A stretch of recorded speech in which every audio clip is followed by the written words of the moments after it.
Om Shruti Smriti Purananam Alayam Karunalayam Namami Bhagavat Padam Shankaram Loka Shankaram Shankaram Shankaracharyam Keshavam Badarayanam Sutra Bhashya Krito Vande Bhagavantau Punah Punah Ishvaro Gururatmeti Murti Bheda Vibhagine Vyomavat Vyapta Dehaye Dakshinamurtaye Namaha Om Namah Pranavathaya Shuddha Jnanaikamurtaye Nirmalaya Prashantaye Dakshinamurtaye Namaha Om Sahana Vavatu Sahana Bhunaktu Saha Viryam Karavavahai Tejasvinavaditamastu ma vidvisha Vahai. Om Shanti Shanti Shanti. Kataksha Kirana Chanta कटाक्षकिरणाचान्त Naman Mohabdhai Namaha नमन्मोहाब्धये नमन्मोहाब्धये नमः नमः Anantananda Krishnaya अनन्तानन्दकृष्णाय अनन्तानन्दकृष्णाय Jaganmangalamurtaye. जगन्मङ्गलमूर्तये If any of you don't have that prayers we start with, please ask Anand or Atreya, anybody, they will send it to you. So you can also chant alongside.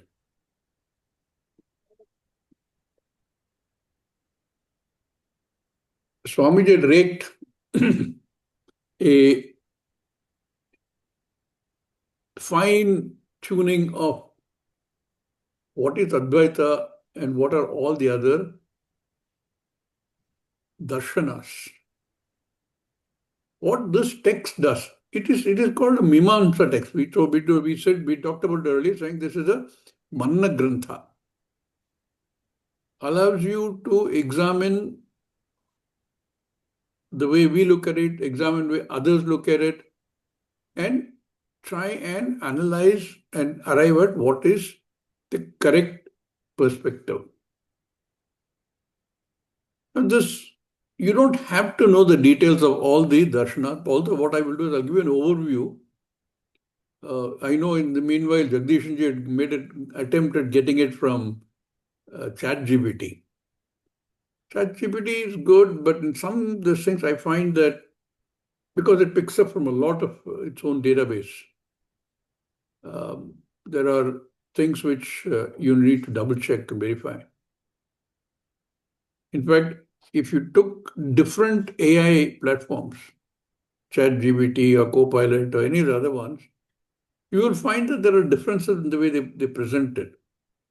So you have to be very careful when you use ChatGPT alone. I'm not saying don't use ChatGPT, please use, but don't rely on that totally. Traditionally,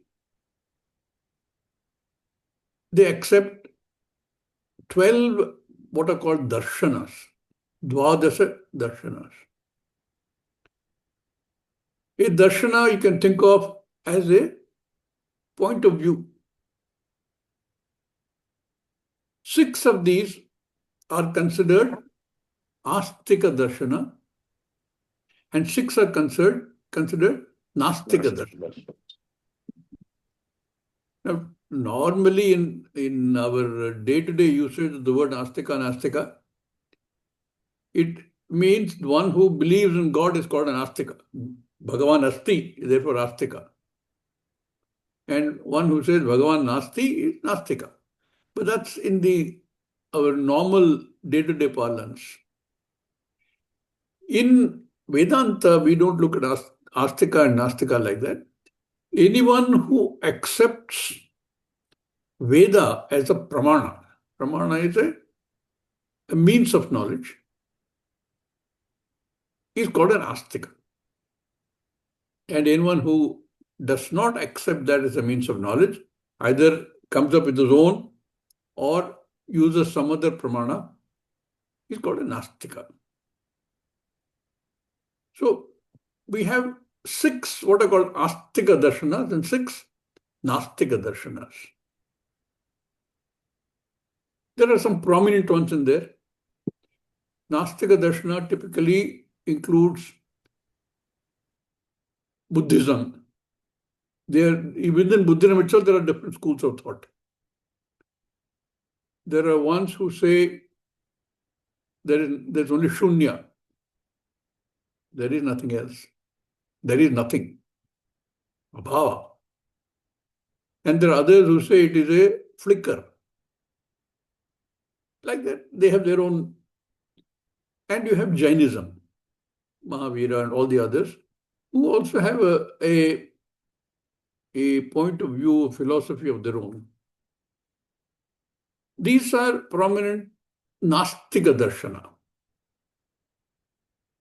In addition to that, we have Astika Darshanas. Astika Darshana has several ways of looking at it. For example, the 6 Astika Darshanas I told you. What are they?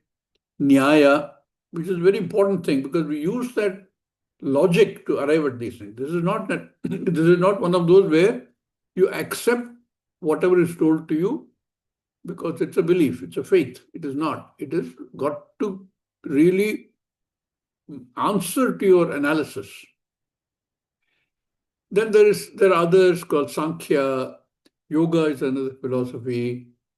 But the 2 main critical things that we trying to analyze are called Mimamsa. Mimamsa literally means that which is analyzed. And in the Mimamsa, we have Purva Mimamsa and Uttara Mimamsa. Purva Mimamsa analyzes the Purva Bhaga of Veda, primarily, which is the bulk of the Veda, called Karma Kanda, which talks about rituals, which talks about do's and don'ts, which talks about what you can get by doing certain things. If I want wealth, what should I do? If I want progeny, what should I do? For all that, there are prescriptions. This is like most other religions also. These are called Purva Mimamsa.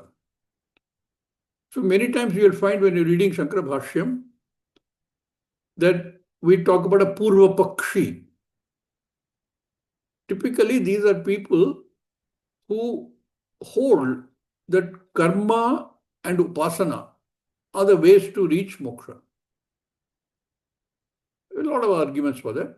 Some argument they say is, for example, the Veda, if you take, bulk of it is all karma kanda only.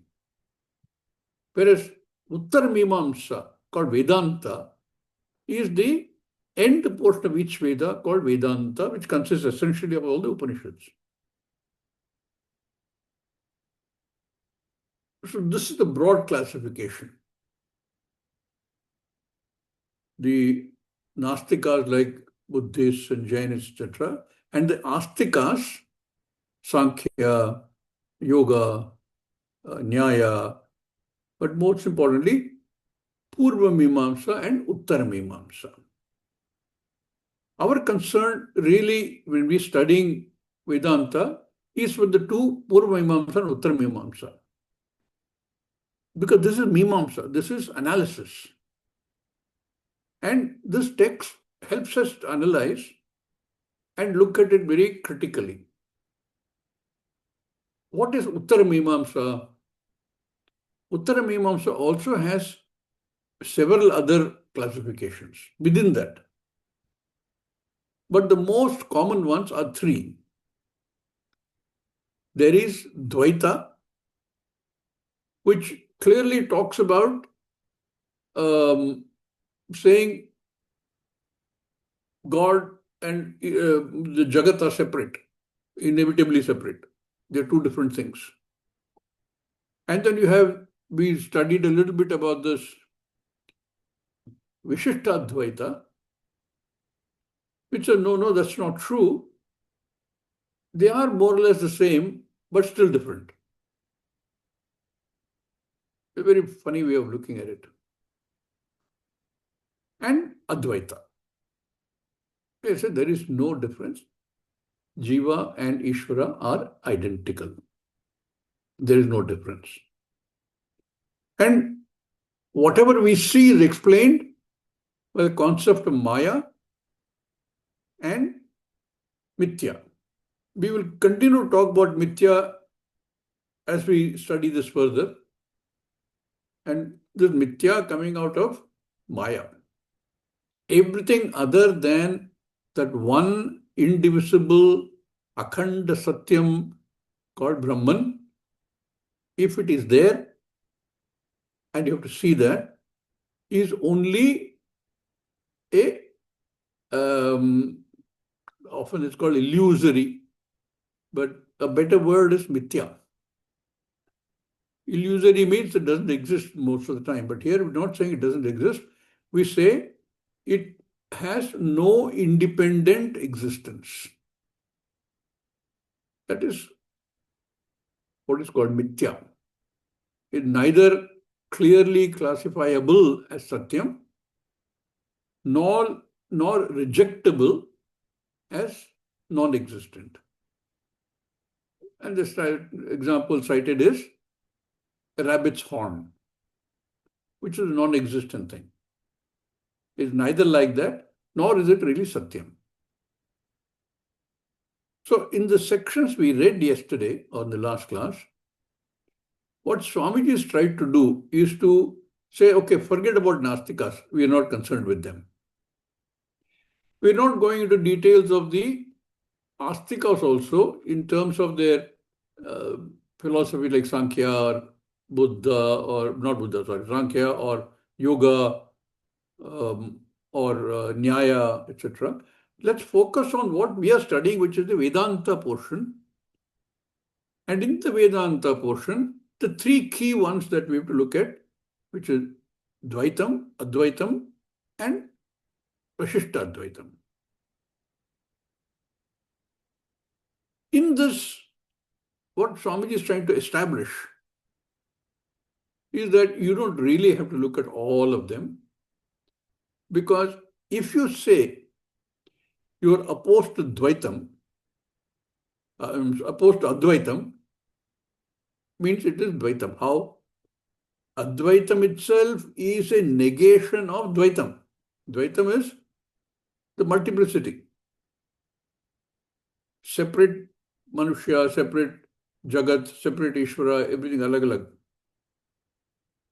And we sort of say that Advaita means there is no separate, there's only one Vastu, and that is the same.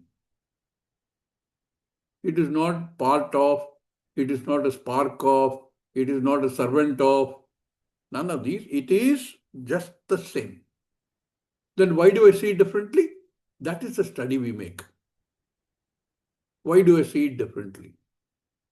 And that is our Murari story. And what Swamiji is trying to establish is that when you say Advaitam is a negation of Dvaitam, Nadvaitam is Advaitam. Now, if something is opposing to Advaitam, because all these are opposing Advaitam, then what do you say? Na Advaitam. A double negative, which means Dvaitam only.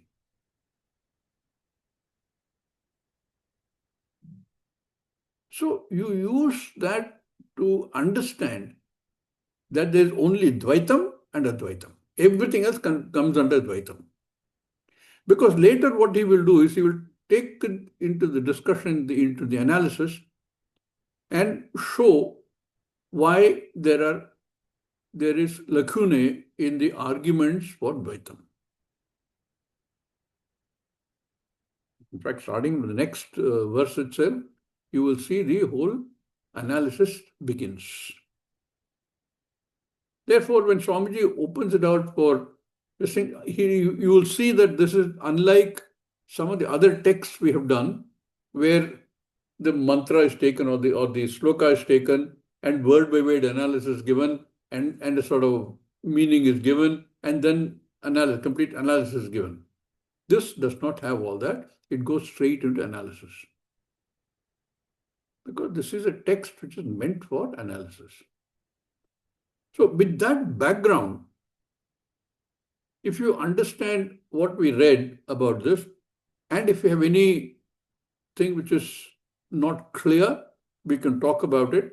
But my submission to you is don't worry over much about that. That whole idea of studying the um, various darshanas can be taken as a separate topic altogether, except for what Swamiji is trying to establish, that there is only Advaitam and everything else is Dvaitam. This much, if we understand, it is good enough. Given that background, if there's any observations, any doubts, any questions on what we read yesterday, I hope some of you did go back and read it again. We can talk about them now.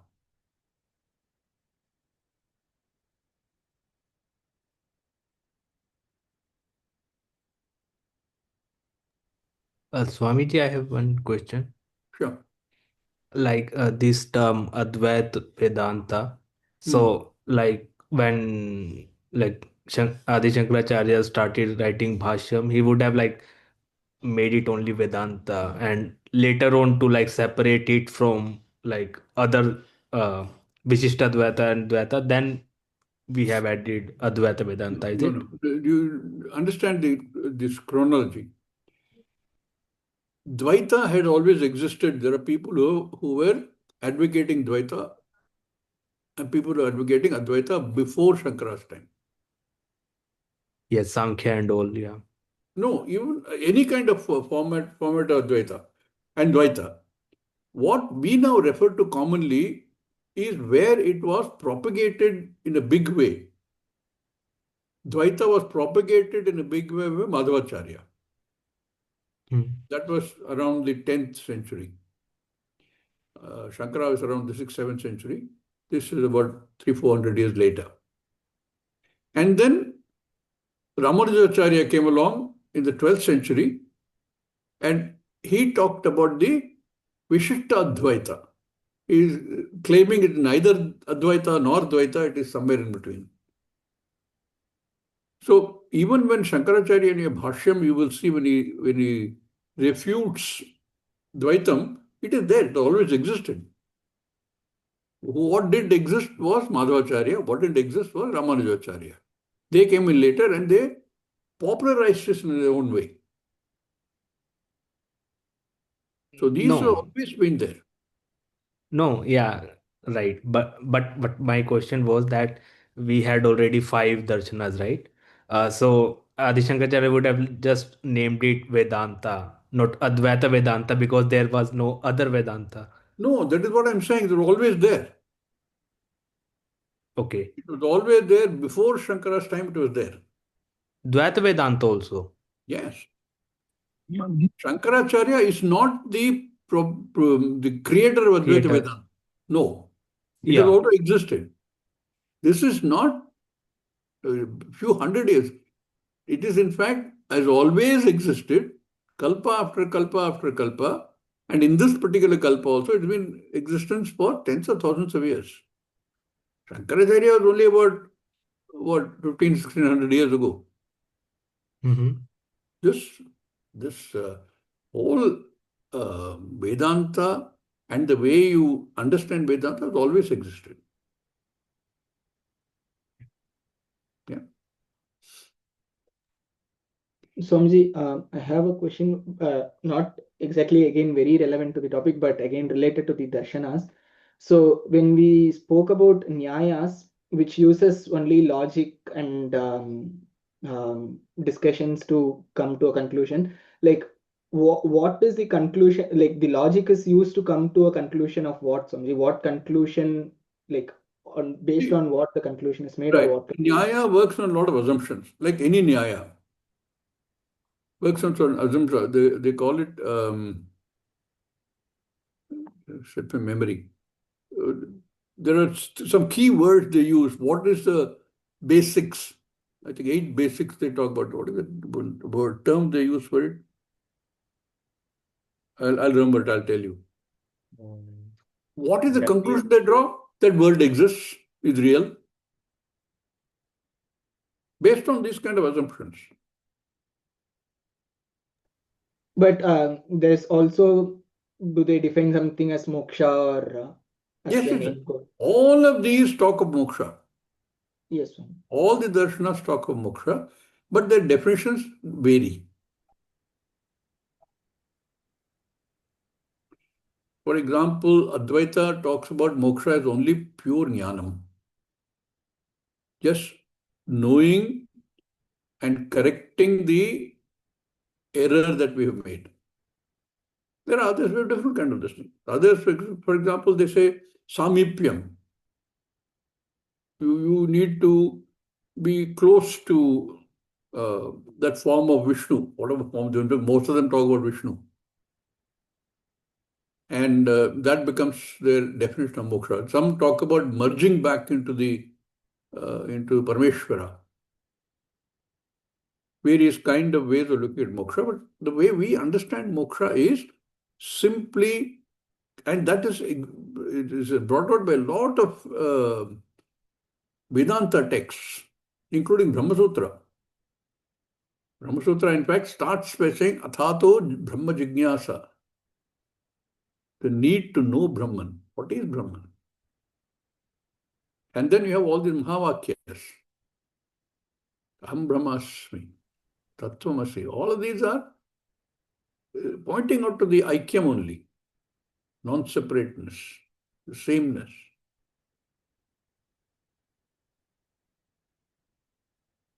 Anything else anybody thought over the last couple of days on these issues? Like I said, sorry, go ahead. Yes. Yeah. So, Swamiji, like this, the first, the what do we call stanza of this poem. Swamiji like explained the meaning and all, but how come like we came up into these like discussing different darshanas? Why we are discussing these things now? Because you'll see when you read further, he's saying, what does this text, where does it lead? We will read that, you'll get your answer. Okay. So as we further read, a lot of these things will come up. And every time we have these kind of this, we can stop and discuss. We can have separate sessions, because these make certain assumptions about the level of knowledge, and this is what we have is a very mixed group. So you will find that there are people who are way different from the way others are. So we should worry too much about that part of it. Who will read today?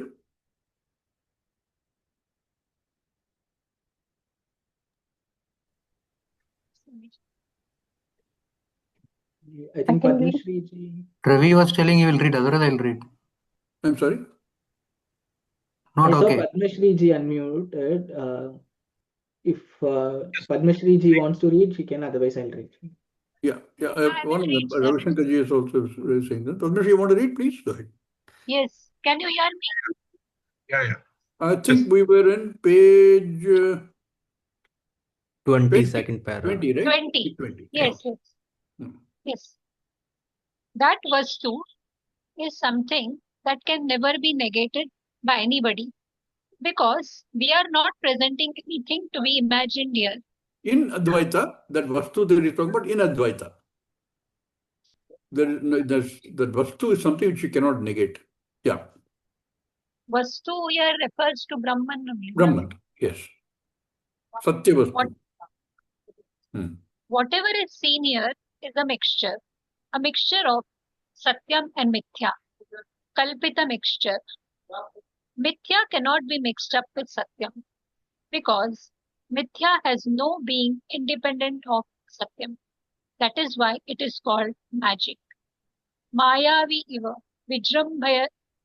vijrambhayatyapi mahayogiva yaha swechaya tasmai Shri Gurumurtaye Namah idam Shri Dakshinamurtaye.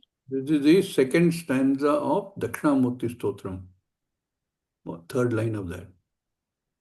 मायावी विजृम्भयत्यपि महा योगी वयस्वेच्छया तस्मै श्री गुरुमूर्तये नमः Sri Dakshinamurti. Yeah, it's called magic. Maya. What Swamiji, is Vijrambayatyapi mean? Swamiji, a small question, Swamiji. Is it is this paragraph language-wise, is it presented correctly, Swamiji? Because the first sentence says, whatever is seen here is a mixture of Satyam and Mithya, a Kalpita mixture. And the next line again says, Mithya cannot be mixed up with Satyam because Mithya has no independence. Correct. Therefore, what we see is false. Okay. What we see, ultimately, Vedanta will tell you that if you see anything, that is Mithya. If you can hear anything, it's Mithya. If you can think of anything, it's Mithya. Anything other than Satyam, which is not accessible to any of your senses, is Mithya. Unfortunately, fortunately, when we start learning, we see both. We see Satyam and Mithya, we mix them up. And the whole exercise here is to try and understand the difference. Brahma Satyam, Jagan Mithya. Everything other than Brahman is Jagat. Yeah. Whenever we speak of Maya, it's always contradictions start coming up. Correct. It is true. That is why the contradiction comes because of the very nature of the way you think about it. There is contradiction. It cannot be mixed. They are immiscible. And yet we see both. Whole learning, and where the origin of the paradox is from? Because Satyam is an order of reality different from everything else, which is a Mithya, which is another order of reality. So every time you think of this, a good example to think about is waking and sleep. They are two different orders of reality. Yeah, and we confuse them quite often. Yeah. Swamiji, Vijrambayatyapi. What does that mean? Mayavi. I don't want to go into word. Vijamba usually means yawning.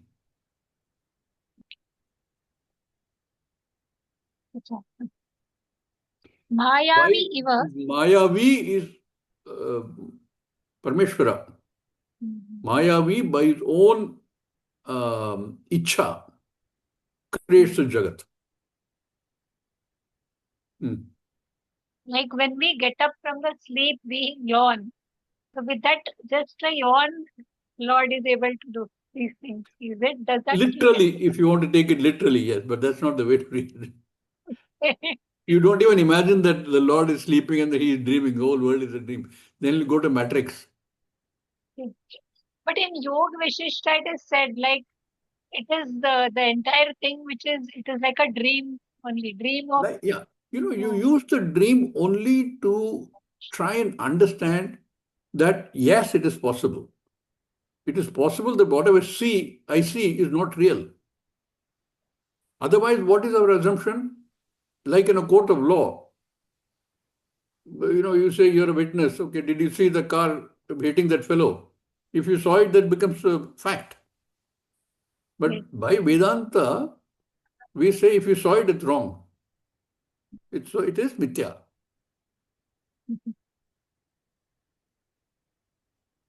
Shall I continue, Swami? Yes, please.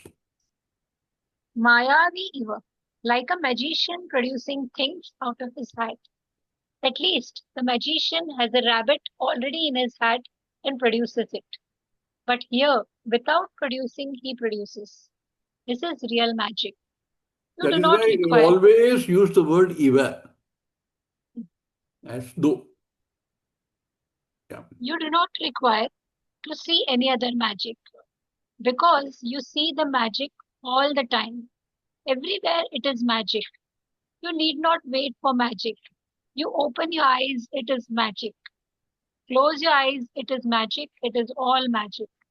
Vastu remains unchanged. And yet, all the changes are there. Colors are there, beauty is there, responses are there. You love certain things. You do not like certain things. All magic.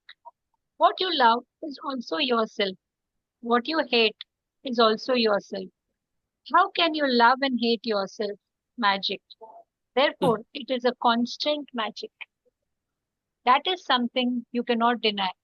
Therefore, we have to argue it out so that all the doubts go All away. doubts go away. That is what this text will try and do for us, to discuss and argue that. Do you want to just summarize this paragraph in your own mind with this whole thing of magic?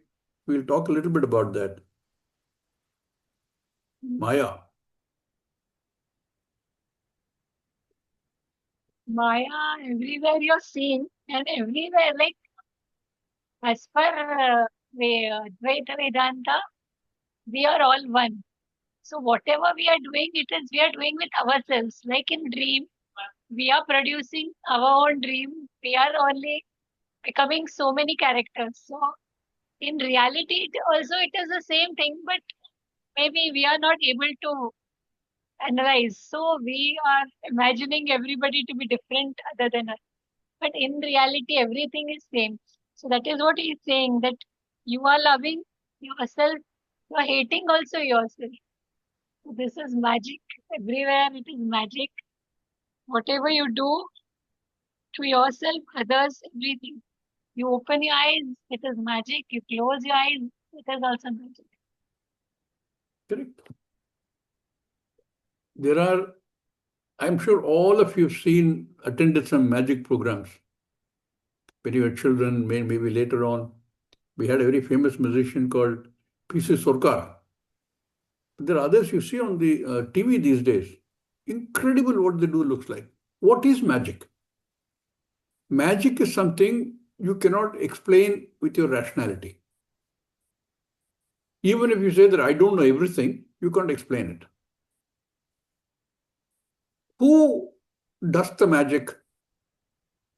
The magician.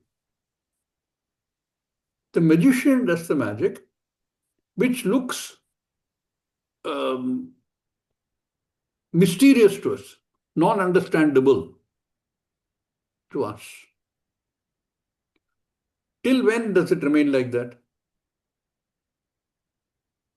You know, I'm sure all of you have played with children. Now that you're all grown adults, have you done things like, see, the pencil is sticking to my hand. I'm sure we've done with children. They don't know, they don't understand what's happening. But what you got is simply a finger underneath that. It is magic for the child. What are you? You are the Mayavi. You know the magic. You are Mayavi. Mayam tu prakritim vidhi, Mayinam tu Maheshwaram. The whole Prakriti that we have is all Maya. That's why I don't quite like to translate as an illusion. It is something you don't understand, but somebody understands. The magician understands. When you do this magic with your child, you understand. To the child, you are a Mayavi. Now extend this logic to thinking. I mean, there are the kind of magic I see these days, sometimes on TV, it looks impossible. But there is something magic, this thing behind it, which we don't know. Therefore, we are Ajnanis, and the magician is Mayavi. Now, look at this whole Jagat. This whole Jagat is magic. Like she's read just now, you open your eyes, it's magic. You close your eyes, it's magic. You see another person, it's magic. Everything is Maya. Swamiji, like Yes. we were small babies, like when a mother gives birth to a child, slowly the child grows, but we never come to know when the actual change is happening. Like a child which is 1 year old, after 5 years it has transformed, but we can never observe that change which is happening. You can't So observe the change. we don't know, but it happens. So that is magic. Like a flower Everything is blooming, magic. a bud blooming into a flower, It's a magic. tree growing up, all that is magic only, because we are not able to see. Like Even if a person keeps 24 hours watch, then also he cannot make out You can't how see that it. child became so big and so different. So that is all magic only. Some flowers, like the hibiscus, for example, even if you pick it out when it's still in more or less the bud form, it's not in the tree, you leave it in front of Bhagavan, 3, 4 hours later, you see it's bloomed. Yes. How? What happened? At least in the tree, you can say tree has life, something has Yes. happened. But outside the tree, it is blooming. I find that fascinating. It is magic. Yes, Divyansh. Oh, So, Swamiji, like, is it that only when we put that flower onto the altar, then it blooms, or if we place it anywhere, it blooms after 3 or 4 anywhere, hours? anywhere, anywhere. I just shoot that Okay, because that's what we do. We pluck the flowers and put it in front of the Bhagavan, but anywhere it'll bloom. okay, okay. It's Uh, beautiful to see that happen. yeah, I think like for the Shri Krishna also one of the name is Chalia. So he cheats everyone. So Correct. like everyone is getting cheated on by Correct. Ishvara. It is. We are getting cheated because we making mistakes. We are getting cheated when you sit in a magic show and watch because he's cheating you because he knows something you don't know. Now, suppose you have a method by which you know the magic trick. Let us say one magic, I think Domino, one fellow is there who does a lot of magic on TV. And sometimes he also shows how he does that magic, okay? He is the Mayavi showing you the magic that looks incredible to you. And then he shows the secret, how it is done. Then what do you become? You also become Mayavi. So you can do that to somebody else who doesn't yet know the trick. You can play the same magic on him or her because now you know you're a jnani. Therefore, you're Mayavi. Now extend this logic. The whole Jagat is Maya. And there's a Mayavi. Mayam to Prakritim Vidhi Mayinam to Maheshwaram. He's the one who's wielding the Maya. Now suppose there is a method by which you can understand the soul Maya. You can understand that time Maya. What do you become? You don't become Parameshwara. anything. You are Ishvara. You are. You Hmm. are, you are the Mayavi. That is what we're trying to do. We're trying to unravel these things which look absolutely mysterious in one stroke, all of them. That's why sometimes you will find Shastra says, you are Jagat Karanam Brahma. You are the same as Ishvara. Now, when you start this thing, nobody can suddenly come and spring it on you saying you're Ishvara. But once you have gone through these steps that Shastra builds for us, then I can say yes, there is a possibility. And then all the examples will come into play. Dream becomes a very good example where you create the entire dream Jagat. Everything that we have in the waking Jagat is also possible in the dream Jagat. So you become the creator. You become the sustainer. You also become the samhara. Everything resolves back into you. You are Parameshwara. The same thing can happen here. If you can understand this whole trick of Maya, you become Mayavi. Therefore, you are Ishvara.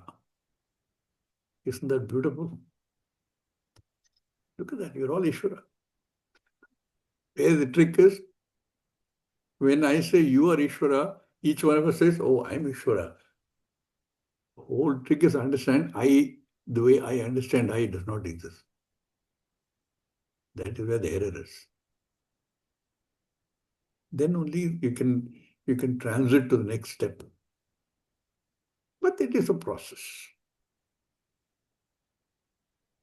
So this whole thing about Maya, Mayavi, is what Swamiji is trying to bring out in this so far. And then how the whole Advaita Makaranda very beautifully traces his ahead. Swamiji will talk about this in the next paragraph. Can we continue reading? Yes. Here, in Advaita Makaranda, presenting Advaita, what is unfolded by the Shastra is first said. Afterwards, he begins to establish why what is said by the Shastra is true.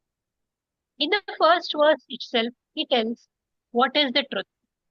Then, the reasons why it is true, that is maintained all the way. The arrangement is like that of the Brahma Sutras. In the Brahma Sutras, the sutra Athato Brahma Athato Brahma Jijnana. Jignana. Athato Brahma Jijnasa is the Upakrama. Then Janmadesya Yataha. That is the main sutra in the Shastra. It is the most beautiful sutra covering all the Brahma Lakshanas. This sutra is defended by all the 4 chapters. They are all a defense of the sutra Janmadayasya Yataha. Athato Brahma Jijnasa is opening the topic. Then Janmadayasya Yataha is the Lakshana Sutra. Once the Lakshana Sutra is there, that Lakshana has to be defended, and it is defended. That defense is indeed the whole Brahma Sutra. I'm not able to get what I'm reading, Swamiji. What exactly? Have you finished the full chapter, okay. Paragraph? Then we'll discuss this. Each Adhikarana in the Brahma Sutra presents a topic, Vishaya, then a Samasya, Samshaya. Doubt. Then a Samshaya, Purvapaksha, and then answers it. Siddhanta. If one more meaning is there for the sutra, that again gives rise to another Samshaya, Purvapaksha and Siddhanta. This is how it moves. It is a very beautiful arrangement, and similar arrangement we will see in this Advaita Makaranda. So this also answers somebody's question, Divyanshu's question about why is he talking about all this. This is how he's building it up so that the Advaita Makaranda that we will read, we know what's going to come. Padmashri has said she didn't understand. Anybody else wants to give a go at trying to explain this paragraph? Before that, Divyansh, please. Divyansh, you're on mute. Yeah. Okay. So can I try to explain? Yes, please. Like attempt to explain. So Swamiji here is saying that like he's explaining the structure of Advaita Makaranda. So first, I think the first verse would be about giving the crux of like Advaita Vedanta, like what is the Siddhanta, and after that we will have like the poet will raise like how it can be like this, and then he will answer it, and then another question he will raise again, like a Purvapakshi and the Siddhantin we have in Bhashyam. So in that way, I think the understanding is like the purpose is that the common questions that a layman can have towards this like the Siddhanta, like when we say Brahma Satyam Jagan Mithya. So what kind of questions a person can raise, I think the poet will raise and himself explain like how it can be explained. And in the same way, in the Brahma Sutras, he's saying that the same arrangement is found. So it's like the first mantra is Athato Brahma Jignasa. So now I think its translation is now we have the Jignasa to know Brahman. That is the Upkrama. That is the, I think, Upakrama. explaining like what is it about, like what is the text about. And then we have the main sutra, that is this Janmadhyasya Yataha, Yes, sir. that will explain the Brahma Lakshanas, the like what is Brahman, like Sat Chit Ananda, I think, things like that. Okay. And then the sutrakar will like keep on like defending that thing, because because this is not apparent, right? The Advaitam is not apparent, so he will keep on becoming a Purva Pakshi, raising a doubt and then answering it again, and in that sequence, I think. Very Yeah, good. so Purva Pakshi raise a samshaya, and Siddhantin will give the, I don't know what is it called. Clears the doubt. Siddhanta. Clears the doubt. Bring the truth out. Okay, Yeah. clears that out. Then you Swamiji, I want to had add one what you said? question. Yeah. I had one question. So when we like say that Athato Brahma Jignasa, so generally like I understood that it is the independent text, the Brahma Sutras. So Independent of what? like a separate text, like it's not a part of Separate something. from? No, not plot of? Like when we say Bhagavad Gita, right? So Bhagavad Gita, we have the context like, okay, so the war is about to happen and it is Okay. found It in is the not middle of part of something else. You're right. It's an independent text. So it's a Mimamsa text. We will talk about that. Anybody have any other observations on this, on what he's said so far? Swamiji, like my question was different actually. So my question was that the first mantra sutra is Atato Brahma Jignasa. So like it looks like something was before it also, Yeah, like it is right. It is because Yeah. you're supposed to study Brahma Sutra after you have studied several Upanishads, after you've studied Bhagavad Gita, after you've studied all the Bhashya. It's the last thing you study in a full-time study of Vedanta. So okay. the assumption is that you've already studied. That's why we don't do it initially, we do it towards the end. The last three to do normally are Chandogya Upanishad chapter 6, Taittiriya Upanishad, and this, finally. Yeah. Yeah, Swamiji, please go ahead. is this each sutra has got the subject matter, Vishaya, Right. and then there is the main objector is the Purva Pakshi, and the samshaya, the doubt is raised, and the Siddhanta answers that and clears the doubt. Every sutra has got the same format. Correct. More or less same. You will find that there is not one doubt. In fact, if you look at when we eventually come down to studying Brahma Sutra, you will find that there is a series of objections and clarifications, not one.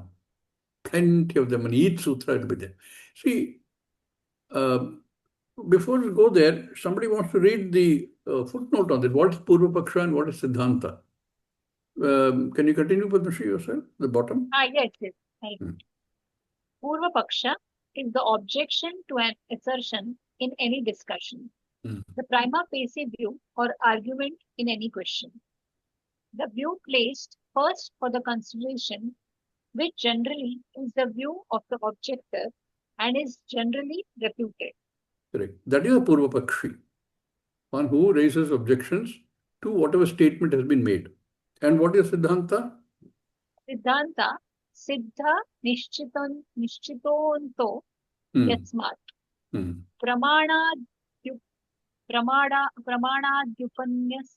Upanyasena. प्रमाणाद्युपन्यासेन पूर्वपक्ष निरासके सिद्धा पक्षस्य स्थापन रूपे established end, final end, demonstrated conclusion of an argument following on the refutation of the Purva Paksha.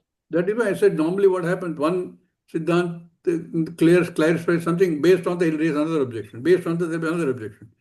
The process is Samshaya, Purvapaksha, Siddhanta. Again, Samshaya, Purvapaksha, Siddhanta. We will see this in many places whenever we study Bhashyam. Anybody have any other observations to make? Yeah, I think coming from kind of a research analogy where you start with a hypothesis and then you conduct experiments. Correct. It's like an analysis, and then you have results which you discuss and then come up with a conclusion. Absolutely correct. Absolutely So correct. that's kind of how I understand the whole That's thing. right. If you're doing any scientific work, you will do it that way only. Your Null mind will go there. hypothesis. Null hypothesis. Yes, we start with that. This is in Shastra called Pratigya, an initial statement. So the first statement made by the Shastra is Pratigya, on which the Purvapakshi will raise a doubt. How can you say that? Why can't it be like this? Etc. Then the Siddhantin will clarify that and show, and usually in Vedanta, he will clarify it through two things. One is through logic and through quoting other parts of the Vedanta text, various other Upanishads or whatever else.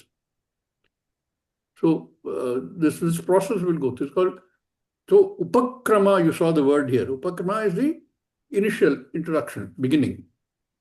And then Upasamhara at the end. No. Upakrama, Upasamhara. And in between all the arguments. Yes, Divyansh.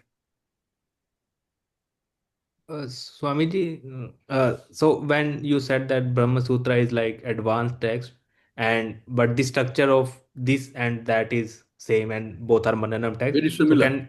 So can we say that like Brahma Sutra has like very nuanced questions, and it has very like big Yes, questions, like very, general very questions? fine arguments you will see there. Here also you will see, but this is not a Vedanta text. It is not Shastra. It is written by somebody. Even Brahma Sutra is written by Vyasacharya. But we consider Vyasacharya as Bhagavan. Adi Shankara and Vyasacharya are considered Bhagavan. This is written by, not by that kind of, it is from a human brain.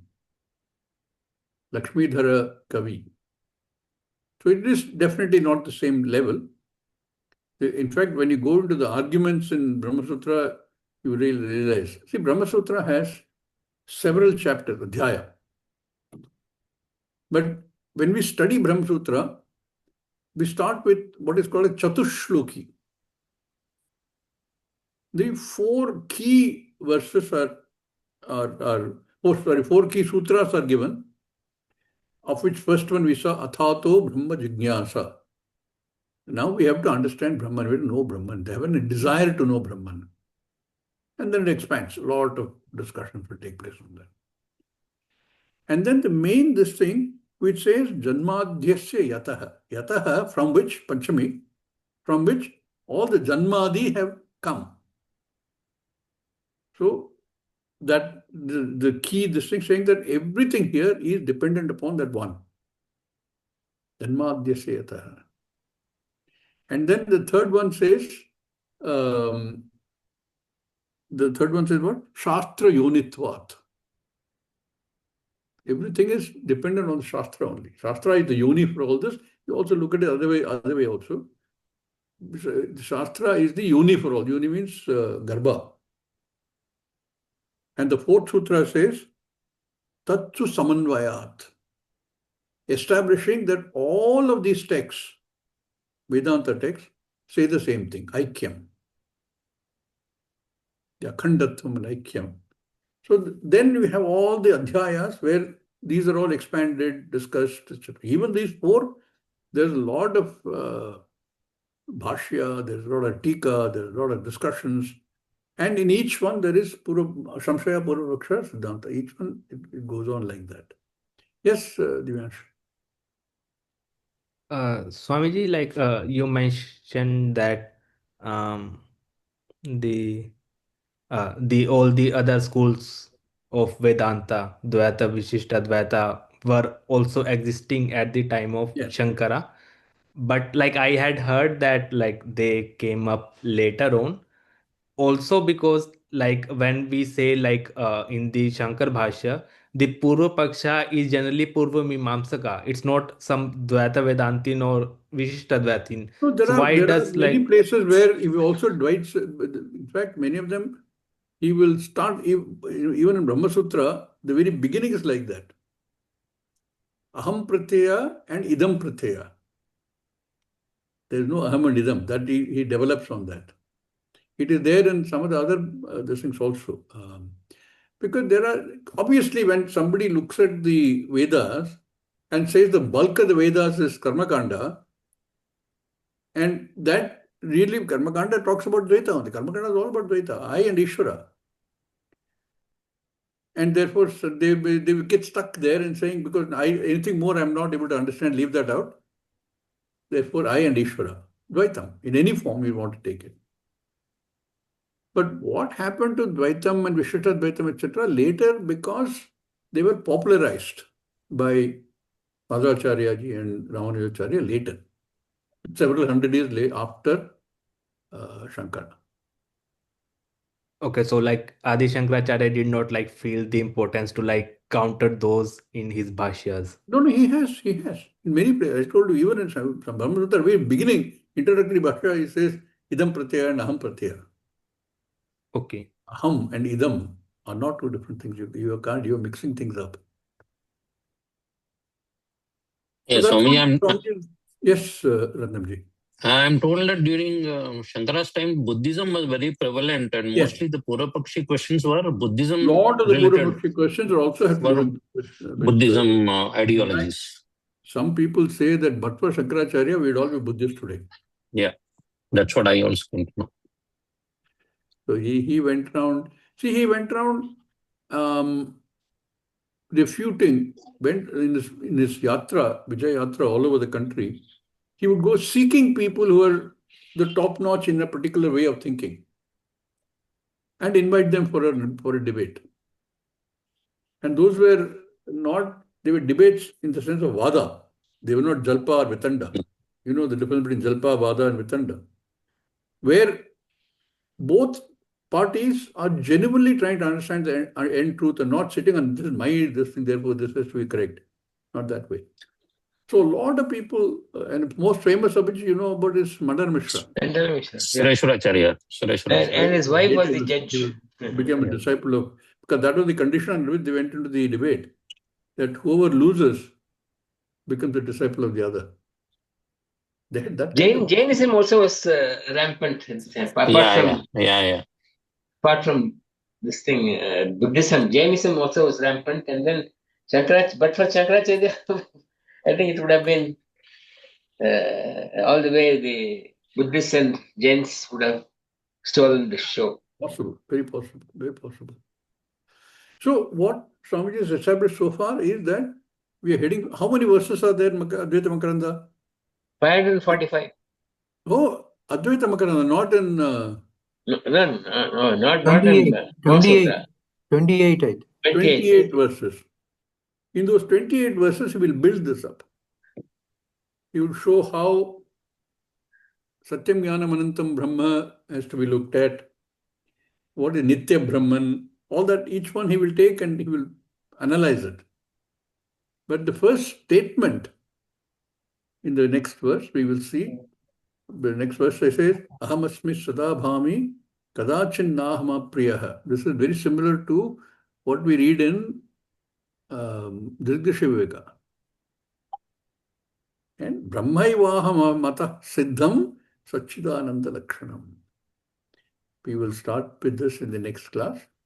And I would again request anybody who plans to read, if you want to read beforehand, please do read beforehand so you're comfortable with the reading. Yes, somebody said. Yeah, a quick search on this Purvapaksha, the Uttarapaksha and Siddhanta gave me 2 examples. I would like to share. Sure. Purvapaksha, it says, Ishvaraha nasti pramana bhavad.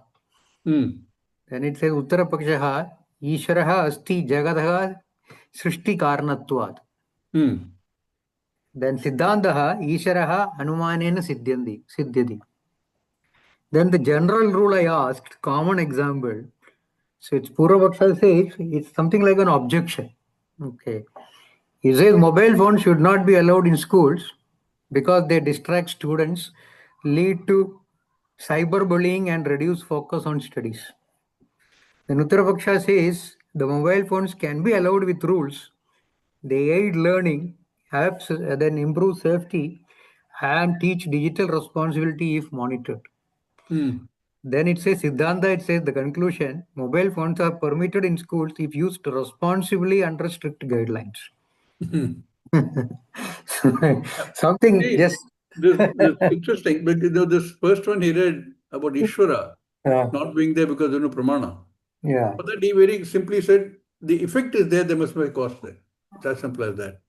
That's how I remember when I was a child, when I was told that if you see a painting, a beautiful painting, you must immediately think there must be a painter who's created this beautiful painting. Like that only. The whole Jagat is there and so beautifully structured. There must be an intelligence of some form who must be behind this. Okay, that's a starting point. For that, Swamiji had a simple argument. He says, did you have a great-great-great-great-grandfather? Yeah. Very good fellow. Must have had. Did you see him? Do you have a pramana? No. No. Then how do you say same thing with God? Om Purnamada Purnamidam Purnat Purnamadachyate Purnasya Purnamadaya Purnameva Vashishyate Om Shanti Shanti Shanti. Hari Om. Hari Shri Guru Pyo Namaha. Namaha.